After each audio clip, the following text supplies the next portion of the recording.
اهلا بيكم متابعين صفحه الكابتن الحبشي الاهلاوي. النهارده طبعا كان ماتش الزمالك وسموحه.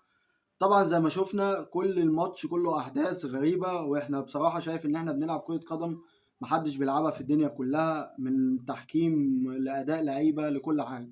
بس خلينا النهارده هنتكلم على التحكيم. النهارده اللي عمله محمود البنا حكم اللقاء يعني ما يحصلش ولا في الخيال.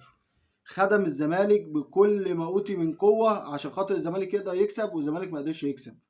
حسب ضربة جزاء لنادي الزمالك، لولا الفار خلاه رجع للفار وبص عليها، واضطر ان هو زنقه ان هو لو حسبها يبقى هو اللي هيشيل الخطأ كله، وهم ما لهمش تدخل، ولو ما حسبهاش جماهير الزمالك هتقوم بالواجب.